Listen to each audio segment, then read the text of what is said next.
morning. My name is Jim Deering, distributor for BuildBlock in the Southern California region. What we're going to go over this morning is we're at the World of Concrete, and we've had a lot of questions presented to us.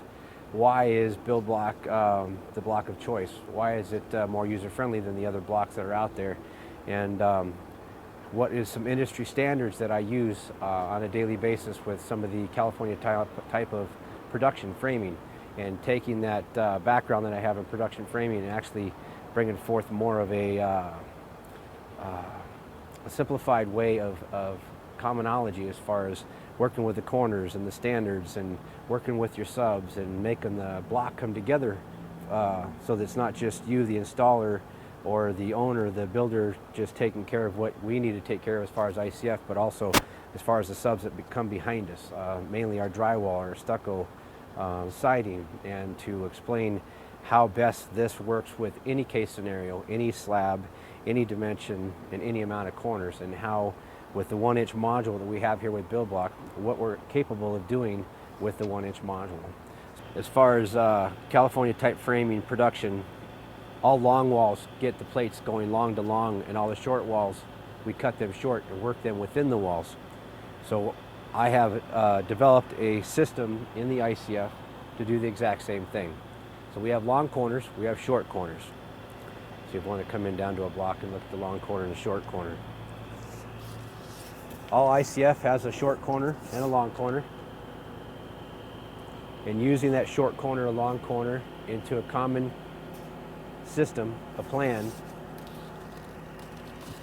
so that every job you go on and every installer that we teach is going to come in and is going to do it the exact same way. He's going to already know how we're working. So when we're teaching installers, whether we have multiple jobs or one very big job, everybody knows the plan. So we're going to implement the plan, everything decently in order. We're going to develop a plan. So all the long corners, they're going to face each other on the long walls. All the short corners, they're going to face each other on the short corners. Okay? So as we have the mock-up set up here, we're going to call this our long wall. This long corners to our facing our right. This long corner is also facing our left. We're using our 8-inch core to do this mock-up wall, to do this demonstration. If I had a best case scenario, everything landed perfectly 6 inches on center. Now, the corners stagger.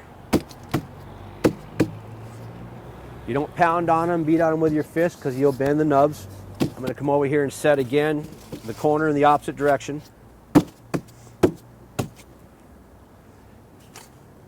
Pull in my next 4-foot standard. Now what I do most of the time, we put the block in this end first and we lay it back towards the other block.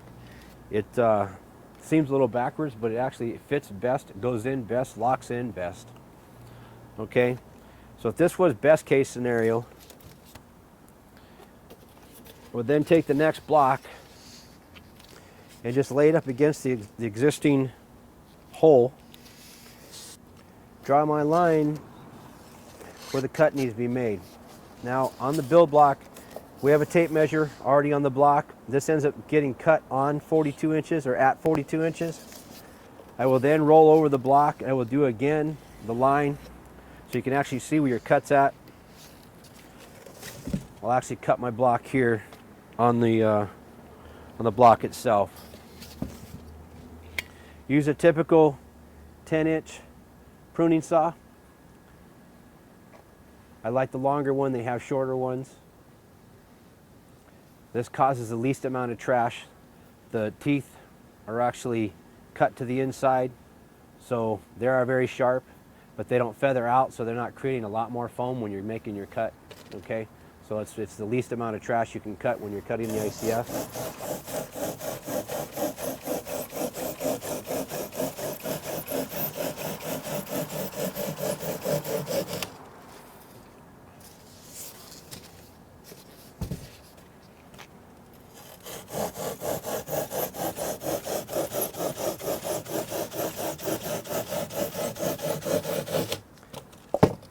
like the 10-inch saw because you get good long strokes. It gives you a chance to make a very, very clean cut.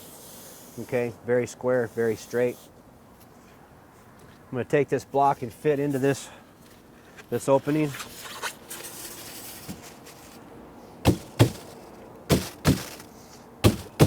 And bring this together. Now this is your best case scenario. And believe it or not, it does happen often.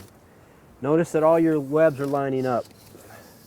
Okay, it happened that I did this on purpose. I put an 18-inch piece in the bottom here, and then took a 48-inch piece, cut 6 inches off to bring in my special. I brought my special again from my right to my left within the last 4 foot for your drywaller. Typically a drywaller, and most subs working right to left. And by working right to left, they're also going to bring their material down, and they're going to have their last bit of cuts here in the last 4 foot of wall.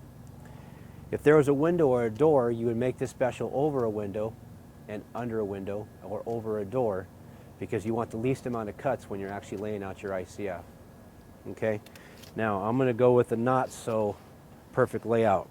I've already cut the block, but I'm going to fit them in and show you what I did as we went about a layout that doesn't work exactly 6 inches on center, so you can end up with one 6-inch piece. Now, one of the things about 6-inch pieces, after you get a couple rows up, you've established your layout, because rows 1, 3, 5, and 7 are the same, and rows 2, 4, 6, and 8 are the same. I can take some 6-inch pieces and put them next to each other to put your waist right in the wall. Okay? Now you don't want to put a 6-inch piece to the point that 2 seams line straight up. You don't want to do that. You'll make sure they're not on the seams. And then you would come here. Actually, I'm going to move this over to show you. Here's a 6-inch piece. Here's a 6-inch piece. Then you take a 12-inch piece and go over your seam. And then you can keep going with 6-inch pieces again, or 18-inch piece, or 24-inch piece. You don't want to do this on a row that you're going to have your last row, because you want another row, full row, to go right over these 6-inch pieces. You want the seams to be locked back in again. But they don't, once the next row is on, I'm going to grab a piece and show you.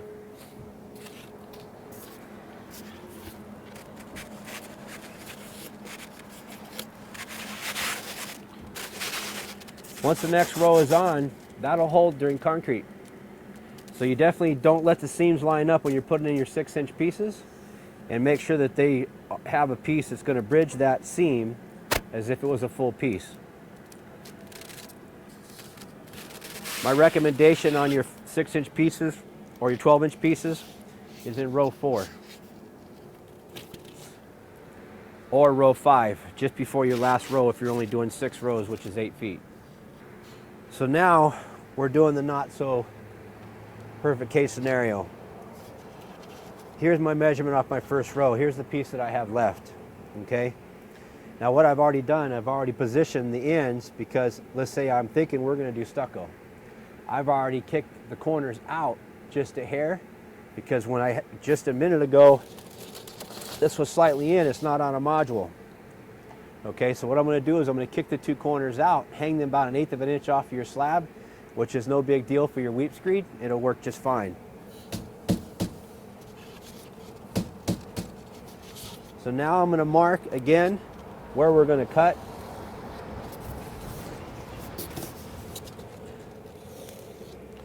Notice I don't have my tape measure out. It's been on my belt ever since we started.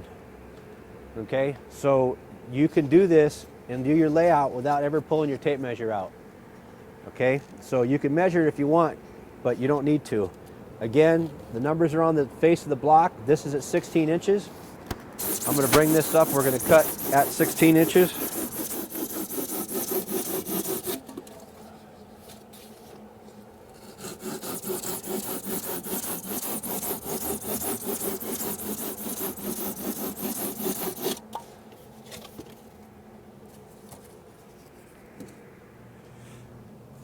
Okay, so I'm going to fit this piece in.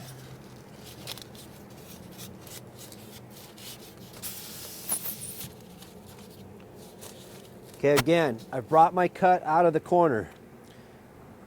pretty big standard we have. We do not cut the corners unless you have a door or a window within the corner. Your corners are your commodity. You don't want to cut the corners. You don't want to be short a corner. You can cut it straight, you can put them together, glue them together, add more, you're okay. But if you're short on corners, one of the biggest rules of thumb you want to do is don't cut your corner. Okay, so I'm going to bring in the next piece.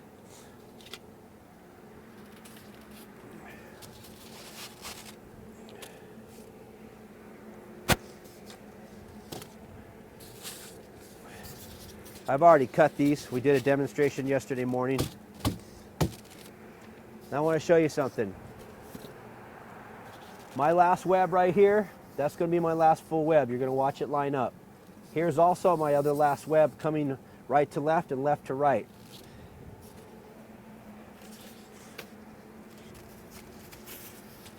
So when you have a special, whether it's over a door, under a window and over a door, here again, here's my last common web here, coming in from that outside corner this way. Here's my last common web coming in from this out corner this way. These two guys are staggering. Ignore them. Your drywaller is going to ignore them. He's going to go for the one that's common going straight up. He's going to go for this one going straight up. These two, it doesn't matter. Now I'm going to show you with my tape and the modules. 1, 2, 3, 4, 5, 6. I have 6 modules tying this wall together. That's 6 inches. Okay?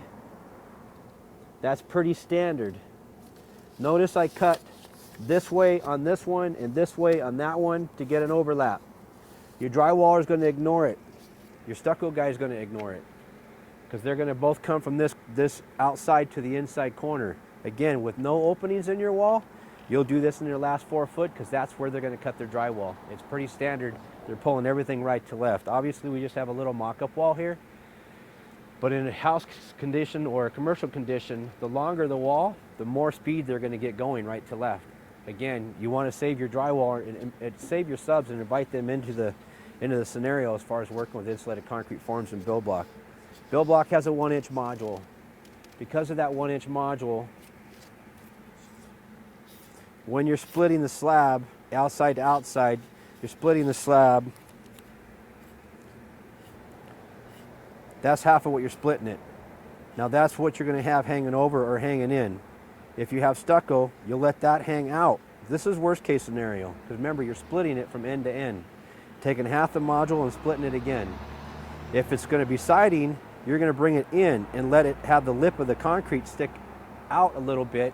You'll kick off your siding off your first row as you normally would instead of using a piece of lattice.